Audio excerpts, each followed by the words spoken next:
Hello friends, എല്ലാ പ്രിയ പ്രേക്ഷകർക്കും mystic വേൾഡിന്റെ മറ്റൊരു എപ്പിസോഡിലേക്ക് സ്വാഗതം. പതിവ് പോലെ വ്യത്യസ്തമായ പുതിയൊരു ടോപ്പിക്കുമായാണ് ഞാൻ നിങ്ങളുടെ മുന്നിൽ എത്തിയിരിക്കുന്നത്.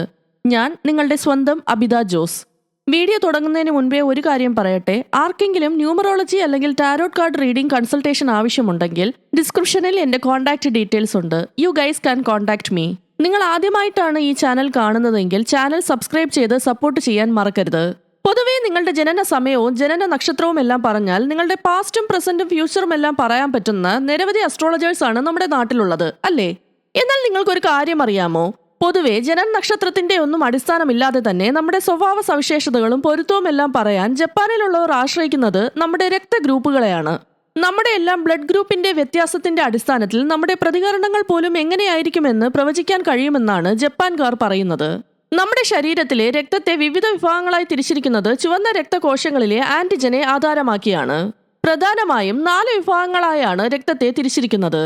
അതിൽ എ ആന്റിജനുകൾ ഉള്ളവർ എ വിഭാഗത്തിലും ബി ആന്റിജനുകൾ ഉള്ളവർ ബി വിഭാഗത്തിലുമാണ് ഉൾപ്പെടുന്നത്. ഇനി എ ബി രക്തവിഭാഗത്തിലുള്ളവർ എ ആന്റിജന്റെയും ബി ആന്റിജന്റെയും ലക്ഷണമുള്ളവരായിരിക്കും. ആന്റിജനുകളുടെ സവിശേഷതകൾ ഒന്നും തന്നെ കാണിക്കാത്തവ ഒ വിഭാഗത്തിൽ ഉൾപ്പെടുന്നു. ഈ 4 വിഭാഗങ്ങളിലൂടെയാണ് നമ്മുടെ വ്യക്തിത്വത്തെക്കുറിച്ചും പെരുമാറ്റത്തെക്കുറിച്ചുമെല്ലാം ജപ്പാനിലുള്ളവർ വിശദീകരിക്കുന്നത്. എ വിഭാഗം. തങ്ങൾക്ക് ചുറ്റിലും എന്ത് തരത്തിലുള്ള പ്രശ്നങ്ങൾ ഉണ്ടായാലും അതിനെ സധൈര്യം നേരിടുന്നവരാണ് ഈ വിഭാഗക്കാർ. മറ്റുള്ളവർ വിഷമിച്ചും ഭയപ്പെട്ടും നിൽക്കുന്ന സന്ദർഭങ്ങളിൽ പോലും അവർക്ക് കൂടി ധൈര്യം പകരാൻ കെൽപ്പുള്ളവരാണിവർ. പൊതുവെ സമാധാനം ഇഷ്ടപ്പെടുന്നവരാണിവർ. അതുകൊണ്ട് തന്നെ ഇവർ കാര്യങ്ങളെ വളരെ നയപരമായ രീതിയിലാണ് കൈകാര്യം ചെയ്യാറ്. പൊതുവെ അന്തർമുഖരും പ്രശ്നങ്ങളിൽ നിന്ന് ഒഴിഞ്ഞു മാറി നിൽക്കാൻ ആഗ്രഹിക്കുന്നവരുമാണിവർ.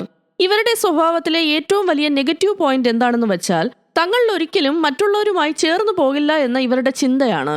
എന്നാൽ ഇവരുടെ കൂടെയുള്ളവർക്ക് എപ്പോഴും എന്തിനും ഇവരെ ആശ്രയിക്കാവുന്നതാണ്.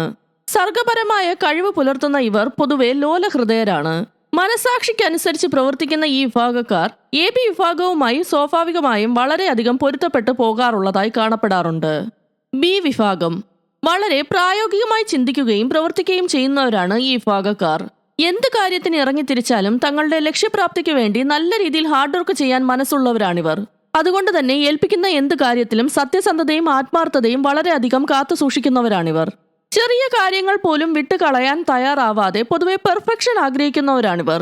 ചില സമയങ്ങളിൽ വളരെ ഗൗരവപൂർവ്വം പെരുമാറുന്ന ഈ കൂട്ടർ ചിലപ്പോഴൊക്കെ നിർവികാരരുമാണ് എന്ന് ഓർക്കുക. പലപ്പോഴും അവിശ്വസനീയമായ രീതിയിൽ പെരുമാറുണ്ട് ഈ കൂട്ടർ. പൊതുവെ നല്ല പ്രവൃത്തികൾ മാത്രം ഇഷ്ടപ്പെടുന്ന ഈ കൂട്ടർ വളരെ ഹമ്പിളായാണ് കാണപ്പെടാറുള്ളത്. സ്വന്തം വിഭാഗത്തിൽപ്പെട്ടവരായും എ ബി വിഭാഗത്തിൽപ്പെട്ടവരായും ഇവർ നന്നായി ഒത്തുചേർന്നു പോകുന്നതായി കാണപ്പെടാറുണ്ട്. എ ബി വിഭാഗം. പൊതുവെ ഈ വിഭാഗത്തെ എളുപ്പത്തിൽ വേർതിരിക്കാൻ പ്രയാസമാണ്. ഒരേ സമയം 2 തരത്തിലുള്ള സ്വഭാവ സവിശേഷതകളും ഈ കൂട്ടർ പ്രകടിപ്പിക്കും. ഉദാഹരണമായി പറഞ്ഞാൽ മറ്റുള്ളവരുമായി പെട്ടെന്ന് ഇവർ അടുക്കുമെങ്കിലും പൊതുവെ കുറച്ച് ഷൈ ആയിട്ടുള്ളവരായിരിക്കും ഇവർ. വളരെ ഉത്തരവാദിത്തത്തോടെ പെരുമാറുന്നവരും വിശ്വസിക്കാൻ കൊള്ളാവുന്നവരുമായിരിക്കും ഇവർ. മാത്രമല്ല കലയിലും തത്വചിന്തയിലുമെല്ലാം പൊതുവെ നല്ല താല്പര്യമുള്ളവരുമായിരിക്കും. ഈ കൂട്ടരുടെ സ്വഭാവത്തെ മറ്റൊരാൾക്ക് പെട്ടെന്ന് മനസ്സിലാക്കാൻ പ്രയാസമായിരിക്കും.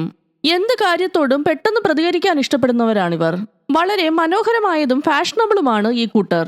എപ്പോഴും ആൾക്കൂട്ടത്തിൽ നിൽക്കാൻ ഇഷ്ടപ്പെടുന്നവരായിരിക്കും ഇവർ. അതിലുപരി അത്രത്തോളം തന്നെ തിരക്കും ഇവർക്ക് ജീവിതത്തിൽ ഉണ്ടായിരിക്കും. ജീവിതത്തിൽ എന്ത് തരത്തിലുള്ള കാര്യങ്ങളും അതിപ്പോ ചെറുതാകട്ടെ വലുതാകട്ടെ ഒരിക്കലും അതിനെ ഓർത്ത് ടെൻഷൻ അടിക്കാൻ ഇഷ്ടപ്പെടുന്നവരല്ല ഇവർ. മാത്രമല്ല ആത്മീയ കാര്യങ്ങളിൽ വളരെയധികം ശ്രദ്ധിക്കുന്നവരുമായിരിക്കും ഇവർ. ജീവിതത്തിൽ ഒരു സാഹചര്യത്തിലും ഇവർ തളരുകയില്ല എന്നതാണ് സത്യം. ഓ വിഭാഗം. വളരെയധികം എനർജറ്റിക് ആയുള്ളവരും മറ്റുള്ളവരുമായി പെട്ടെന്ന് ഇണങ്ങുന്നവരുമാണ് ഈ കൂട്ടർ. ഏത് തരത്തിലുള്ള രക്തവിഭാഗക്കാരുമായും ഇവർ ചേർന്നു പോകാറുണ്ട്. വളരെ കാലത്തേക്ക് ഒരു കാര്യത്തിൽ തന്നെ ഉറച്ചു നിൽക്കുന്നതിൽ യാതൊരു രീതിയിലുള്ള വിമുഖതയും ഇവർ കാണിക്കാറില്ല. മനസ്സിൽ തോന്നുന്ന കാര്യങ്ങൾ അതേപടി തുറന്നു പറയാൻ ഇഷ്ടപ്പെടുന്നവരാണ് ഈ കൂട്ടർ. മറ്റുള്ളവരുടെ അഭിപ്രായങ്ങൾക്ക് വില കൽപ്പിക്കുന്ന ഇവർ താൻ ഉൾപ്പെട്ട സാമൂഹിക വിഭാഗങ്ങളിൽ ശ്രദ്ധാകേന്ദ്രമാകാൻ താല്പര്യം കാട്ടുന്നവരാണ്. ആത്മവിശ്വാസത്തോടെ എല്ലായ്പ്പോഴും പെരുമാറുന്നവരാണ് ഈ കൂട്ടർ. ഏതെങ്കിലും ഒരു കാര്യത്തിന് മറ്റുള്ളവർ ഇവരെ ആശ്രയിക്കുകയാണെങ്കിൽ ഏതു തരത്തിലുള്ള സഹായം ചെയ്തു കൊടുക്കുന്നതിലും ഇവർ യാതൊരു വിമുഖതയും കാണിക്കാറില്ല. സമ്മർദ്ദത്തെ എങ്ങനെ കൈകാര്യം ചെയ്യണം എന്ന കാര്യത്തെക്കുറിച്ച് കൃത്യമായി ഇവർക്ക് അറിവുണ്ടായിരിക്കും. ഓ വിഭാഗത്തിൽപ്പെട്ട ആളുകൾ ശ്രേഷ്ഠരാണെന്നാണ് ജപ്പാനിലുള്ളവർ വിശ്വസിക്കുന്നത്. ഇനി ഓരോ ബ്ലഡ് ഗ്രൂപ്പുമായി ബന്ധപ്പെട്ട് പറയുന്ന സ്വഭാവ സവിശേഷതകൾ അനുസരിച്ച് ചേരുന്ന ബ്ലഡ് ഗ്രൂപ്പുകൾ ഏതൊക്കെയാണെന്ന് നമുക്ക് നോക്കാം. എ ഗ്രൂപ്പിന് എയും എ ബിയും നല്ലതുപോലെ ചേരുന്നു. ഇനി ബ്ലഡ് ഗ്രൂപ്പ് ബി ആണെങ്കിൽ ബിയും എ ബിയുമായും ചേരുന്നു. ഇനി ബ്ലഡ് ഗ്രൂപ്പ് എ ബി ആണെങ്കിൽ അത് എ ബിക്കും എക്കും ഒയ്ക്കും ചേരുന്നതാണ്. ഇനി ബ്ലഡ് ഗ്രൂപ്പ് ഒ ആണെങ്കിൽ അത് ഒയ്ക്കും എ ബി ഗ്രൂപ്പുമായും ചേരുന്നതാണ്.